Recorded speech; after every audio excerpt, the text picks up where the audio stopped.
Good morning. We're on our way to Virginia Henderson's home. I see it here in front of me. I'm going to go ahead and knock on the door and we will start the interview with her. Miss Henderson, it is so exciting to be sitting here in your home. We are all looking forward to hearing about your nursing career. Thank you for inviting us. Not at all. Please don't mention it. I positively am delighted when students take an interest in nursing theory. What are you interested in hearing from me today? Miss Henderson, you've been known by so many different names. Some have called you the 20th century Florence Nightingale. How do you feel about that? Well, people will always think of something clever to say, but I prefer to be known as Virginia Henderson. All I ever wanted to do was to define the practice of nursing. Well then, if you don't mind, then let's go ahead and get started and find out a little bit more about who you are. Okay, well I suppose the beginning is as good a place to start as any. I was born in Kansas City, Missouri. You see, my father was an attorney for the Indians there.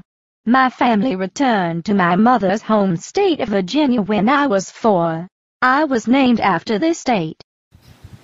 You were a student at your grandfather's prep school, Bellevue, correct? Yes, but I did not receive a diploma there.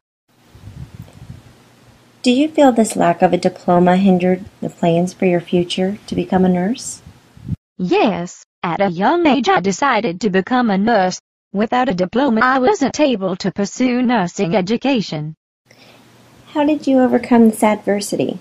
I enrolled into the Army School of Nursing in Washington, D.C. and courses were offered at Teachers College through Columbia University. Where and when did you start your nursing career? I graduated in 1921 and began working as a nurse at the Henry Street Visiting Nurse Service in New York City. You see, after my training I became skeptical of hospitals. It seemed to me that the medical care received in hospitals was not what it should be.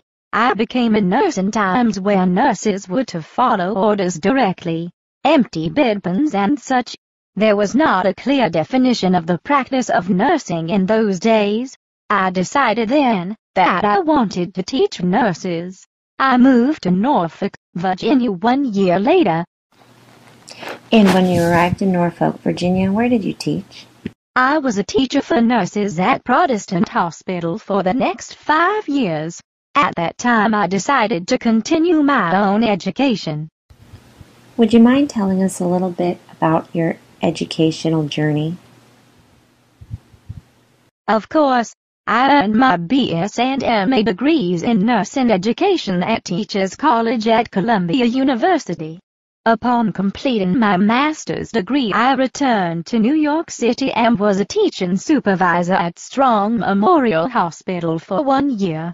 I then returned to Teachers College. I taught clinical practice and the nursing analytical process for Teachers College at Columbia University for about 18 years. After that I was at Yale in research. You were an instructor and a nursing researcher for most of your career. What do you feel about education in nursing? Nurses should promote independence in their patients in a caring way. This takes a competent nurse. I advocate for nurses to be prepared at an advanced level.